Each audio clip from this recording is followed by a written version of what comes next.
This week in the amazing nation that we call the United States of America, quite a lot happened. The 2017 Conservative Political Action Conference, abbreviated as CPAC, occurred just this past weekend. There was quite a lot of controversy surrounding CPAC, including the banning of two guests from the event, who were white nationalist Richard Spencer and former Breitbart editor-at-large Milo Yiannopoulos. Was it okay of CPAC to do this, or was this a violation of free speech? All this and much more in today's episode. Prepare to be triggered. I'm Hunter. I'm Darian, and this is the Hunter and Darian Show.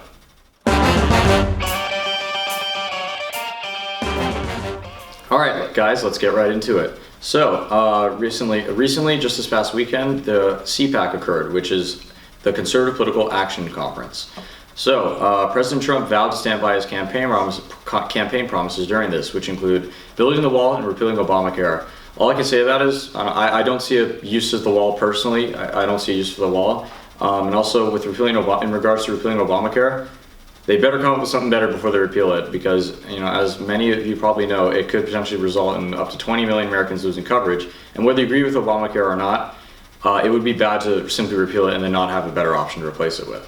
Yeah, I agree. And in regards to the wall, I believe that the first step in any immigration plan should be to deal with the illegal immigrants that are already in the country, and then provide protection from whichever country you're dealing with immigration. So in this case, I would rather see Trump deal with the illegal immigrants that are already in the United States than go straight for the wall. I think the method that he uses is like build the wall and then deal with the illegal immigrants that are in the country is more of like it's a little backwards, but we'll see how he goes about that. And quote, Trump said at CPAC, he said, quote, "A few days ago I called the fake news the enemy of the people. And they are. They are the enemy of the people." And then he called CNN the Clinton News Network, which I actually kind of referred to CNN for a while. I think that's pretty funny. But obviously, what he says that the media is the enemy of the people, that's a bit of an overkill. Obviously, obviously the media is not the enemy of the people. The media does spread news that is inaccurate a lot of times, but saying that the media is the enemy of the people is like almost implying that like the media can be like a terrorist organization of some sort, which it's obviously not. I wish Trump wouldn't be so extreme about it, but I mean that's kind of how he talks and that's how he spreads his messages. Yep. Typical Trump rhetoric. Interesting thing that Trump said in his speech, quote, "A lot of Bernie people voted for Trump. You know why?" End quote. And then another quote, "Because he's right on one issue, trade. He was right about trade. Our country's being absolutely devastated with bad trade deals. So he was right about that, but we got a lot of Bernie support. So actually I like Bernie, okay? I like Bernie," end quote. I thought this was interesting. I didn't expect him to be complimenting Bernie Sanders. I guess I could see why. I'd say he's pretty likable as a person, unlike some other candidates we've had in the race. So that was an interesting thing he said. And he got like after he said that, there was like a heavy applause when he was mentioning that he likes Bernie and stuff, and that's really unheard of at such a conservative at the CPAC. Like a whole group of conservative people cheering for the conservative president we have, cheering for a Democratic socialist that was running in this election on the Democratic ticket, which is a little crazy. Like, yeah, I would doubt that Bernie would say the same thing about Trump, though. That's what I'll leave it at. Yeah. Then another thing that President Trump said during his speech that I wanted to read to you guys, he said, quote, he said that his administration had sent in, quote, "a massive budget request for our beloved military," end quote. And then he went on to talk about how the military has been very depleted and that it needs more funding to go towards it. And he said, quote, "Nobody will dare question our military might again. We believe in peace through strength, and that's all we will have," end quote. So, I found that, personally, I found that to be kind of silly. Fun fact, the United States of America spends $596 billion on defense every year. Sorry, let me correct that. That's how much they spent on defense in 2015, okay? That is more than the defense spending of the next eight countries combined, okay? Which include China, Saudi Arabia, Russia, the United Kingdom, India, France, and Japan. Even Russia spends less than $100 billion on their military budget, the defense budget every year. That should give you guys a clue. So personally, I think it was kind of an absurd statement. What I think about the military spending is, obviously I think that there should be a good amount of money going into the military, because without a large military, a lot of people believe like, oh, well, all that money you put in the military, especially in a non-wartime society, all that money should be put into education or some other places, which is a good idea on the surface, but really, if we have a weak military is an indication of weakness to anybody. And if we don't have a country set up enough to defend from other countries, then what's the use of education if we get invaded from maybe Russia? You never know, obviously, but if we get invaded from another country, like, okay, now we have a big budget for education, but now that education is run by Russian ambassadors. So I always believe that we do need a firm military. Now, also in this chart that we have here that we just showed, it says that Japan spends this, France spends this, the United Kingdom spends this. The United States is gigantic allies with these nations here. So if anything were to happen with the United Kingdom, France or Japan, obviously we would step in and use our military power to help these countries if anything were to happen with them. And that's one of the reasons we need that kind of money on our military. But I do see, when Trump did say that we're like our depleted military, obviously Obama was cutting the budget a bit, more than a bit during his administration. And I think what he's implying is that we're going to bring the military back to maybe the size that maybe Bush had when he was in the office. So we'll see what Trump does with that. Yeah. Other news at CPAC. White nationalist Richard Spencer was kicked out of the conference. So he went there. CPAC's a private event, by the way, which I'm sure many of you know. And he went there and he was kicked out while there. He made a big stink about it. He was very upset. Personally, I didn't really mind that. He is a white nationalist. If people don't believe me, here's a quote right here by Richard Spencer himself, which I'll read right now. Quote, Martin Luther King Jr., a fraud and degenerate in his life, has become the symbol and signature of white dispossession and the deconstruction of Occidental civilization. We must overcome, end quote. Yeah, that's ridiculous. Sorry, no other way to put it. To say that Martin Luther King Jr. was somehow, Fraud. Yeah, a fraud and hurting white people. It's ridiculous. He fought for civil rights and he was a great man. And peacefully. He was a pacifist. There's really nothing fraudulent about Martin Luther King Jr. in any way. Yeah. Just a pathetic statement. The conservative, that's a great move by any conservative saying that he should be kicked out. The conservatives should never stand with a man like Richard Spencer or the alt-right in general. Yeah, totally. They suck. Yeah. Another guest who was disinvited from CPAC was Milo Yiannopoulos. But actually, unlike showing up being banned like Richard Spencer, he was invited initially, but then uninvited after. And why, you may ask? Well, we're going to get into that right now. So first, I'm going to show you guys a quick, 1-minute clip from a video. And this video's been out for over a year, but recently it just became a big deal as some people decided to push it out into the media and make it more well known. So here it is, and we'll show it to you guys right now. He was he was good. Other than that, I've never had a better singing tutor. He was great. Singing teacher. He got notes out of me I didn't even know I could produce. Well, he worked your plumbing. Shattering the chandeliers, kind of. But was he good outside of what he did? Was he a good religious scholar? Was he a good teacher? I think he was just a parish priest. I just really a fucking creep getting his dick sucked then. He's gonna get lynched now. How's he gonna get lynched? Do people know who he is? I don't think so. What's his name? Well, I'm not saying anything. Well, how old were you at the... All right, so here's where I'm just starting to just think this is strange. Milo was saying sarcastically, oh, he's going to get lynched now, as if that's some kind of bad thing for, a guy who, had sexual relations with him when he was a 14-year-old child. So on the surface, I'd see that. That's already, not a good thing. Let's keep watching. I was in my teens, something like that. That's what you said. 14 is pedophilia, in my buddy. teens. I don't know how they rock it in merry old England. I was in my teens. Yeah, so, that concludes the clip there. That was pretty strange. As, the man Lionel was speaking to said, he was 14 years old when this happened. That is pedophilia. So that was quite absurd. That Milo was saying was a witch hunt and that was a feminist tactic. Absolutely, in my opinion, silly. When it comes down to it, I think he was a victim, and I think he was sexually abused as a kid, and for whatever reason, he doesn't want to admit it. And then here's another quote by Milo from the same video. Quote, if it weren't for Father Michael, I would have given far less good head, end quote. So, he's basically praising this pedophile here for what he's done and insisting he's not a pedophile. That's okay, and I really don't get it. It's beyond me. And I think it's kind of sad in a way. And I think what he's doing is he's on this Joe Rogan show, and Joe Rogan is this prominent stand-up comedian. He's a spokesperson at UFC. he does this podcast where he has a lot of like funny figures on it, and it's really humorous, honestly. And I think Milo is what he's trying to do here is I think he was kind of aiming at it toward a joke, but he's being like really serious about it. But Yeah, he's like definitely. he's doing it for the laugh, and that's kind of what his whole stance on everything is. I mean, his speeches, his videos, it's like aimed to trigger people and make the right laugh and the left trigger.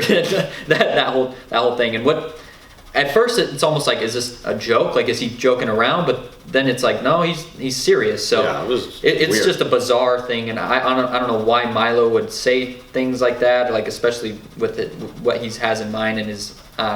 It's beyond me.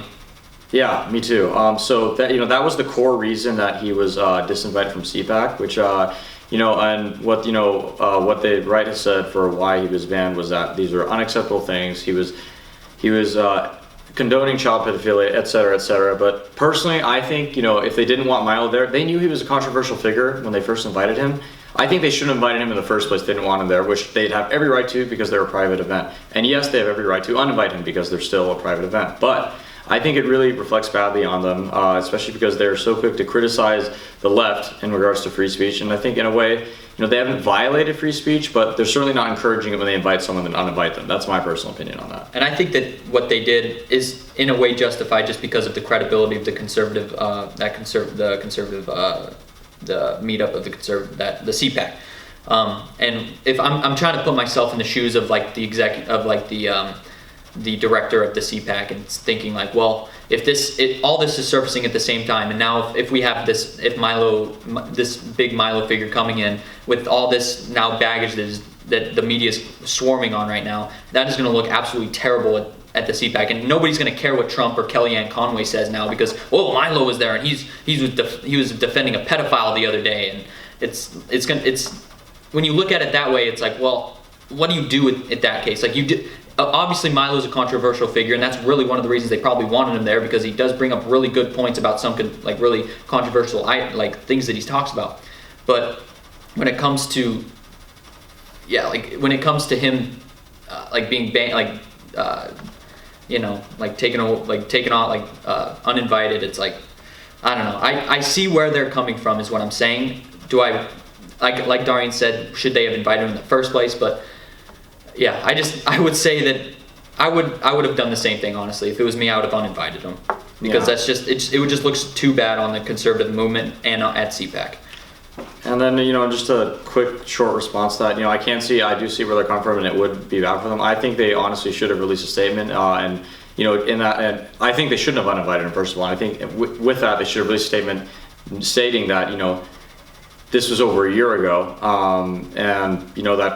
frankly, and also another thing I think they really should have done their research better, because seeing as this is over a year ago, I think if these people were willing to have him over, they should have already known that, and frankly, just not invited him in the first place if it was such an issue. That's my personal opinion on that.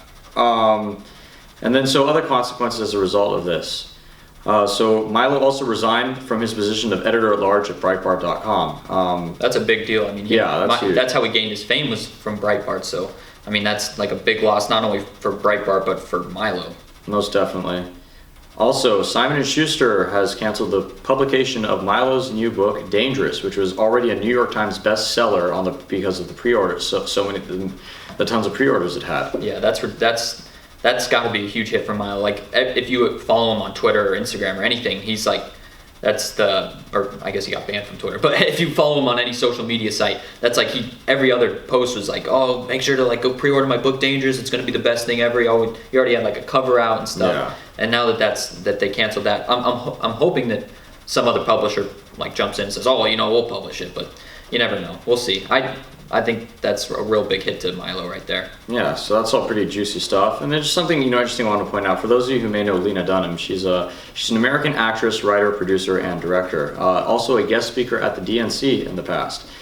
In a collection of essays by her entitled "Not That Kind of Girl," she's actually openly admitted to molestation of her younger sister, whose name is Grace. So I'll just read a couple quotes by her here for you. For one, it says, quote, "Grace was sitting up, babbling and smiling, and I leaned down between her legs and carefully spread open her vagina. end quote. She also mentions how she'd pay her, other quotations where she said, that she would pay her and stuff like candy to kiss her on the lips for multiple seconds, and even mentioned that she masturbated with her next to her as a child. So, I think this is disgusting. And you see Milo's getting all this heat for allegedly defending child pedophilia. And by the way, his apology and response is in the description if you guys want to check that out. But honestly, I see him as the victim here, and I'm not okaying what he said. It was silly, and I'm not saying it wasn't. But you have people here like Lena Dunham, who was a guest speaker at the DNC. No one's complaining that she literally molested her daughter, or her little sister as a kid. And admittedly, she admits to it. And the left is like, oh, like it's Lena Dunham. She's pro-choice. She really stands for women. And so I guess we'll just look past this little point in her life. But it's really this is a really disgusting. Lena Dunham in general just says some really obnoxious things, and this just kind of adds to what she stands for and what she's done, and it's just really, it's disgusting. It's just disgusting. So that's about it for the news this week. And now we're moving on to anything and everything. So recently a movie came out called Get Out, and it's written and directed by Jordan Peele, who is, of course, from one Key of the men from Key and Peele. He's in my opinion, very funny man. Interestingly, so this movie has 100% rating on the tomato meter on RottenTomatoes.com. And people have made numerous remarks about how he does a great job of combining both comedy and horror. I think that's really cool. I had some friends who watched it. They told me it's a really good movie. I really want to check it out. Yeah, I do too. Like, I'm not super into horror movies, honestly. I've seen some good ones lately, but I like comedy. So, that would be an interesting. And I watched a lot of Key and Peele too, so that'd be cool to see. Yeah. Oh, and so this week I'm in public speaking this semester here at ASU. And I gave a speech. We had a special occasion speech. I gave a speech. It was a eulogy to good music, because I'm like into kind of old style music, like classic rock and even classic country and stuff. So I gave a eulogy so it was like the death of good music. Here's a clip of me giving that speech. Ladies and gentlemen, the death of good music is upon us. But now what do we have? Lil Yachty? Lil Wayne? Kesha? Iggy Azalea? I'm sorry. Now let's compare that to Rihanna's recent inspirational hit, Work. She sings, "Me not care if me tired.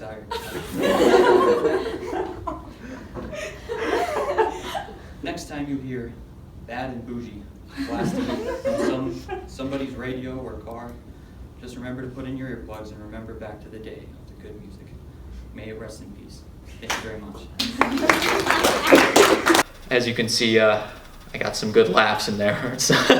So just some shameless, shameless self-promotion there. All right, and now we're moving on to the dank meme of the show. So here we are, the dank meme of the show. It's Bill Clinton, and it says, "What in sexual relations? What in sexual relations?" It's like this meme going. Funny. There's a bunch of memes going around. It's supposed to be a play on words of "what in tarnation," because it's like that, like a famous saying from cowboys, Southern people, what in tarnation. And then there's all these memes about different words playing on tarnation, and this one was funny because it's Bill Clinton. Yeah. Bill Clinton saying what in sexual relations? That cracked me up, man. My guess as to what exactly would be, I remember, there's a famous quotation by Bill Clinton where he said, "I did not have sexual relations with Monica Lewinsky." With that woman, actually. He said that woman. With that woman when he was under oath in court. Yeah. Perjury. Then later on, he actually claimed that he didn't know that oral sex constituted a sexual relation. So maybe that's what this is referring to. He's saying, what in sexual relations? Because according to him, he didn't know that it was a sexual relation. All right. Well, that's all today. Thank you guys for tuning in on our great episode of the Hunter and Darian Show. I'm Hunter. I'm Darian. God bless America.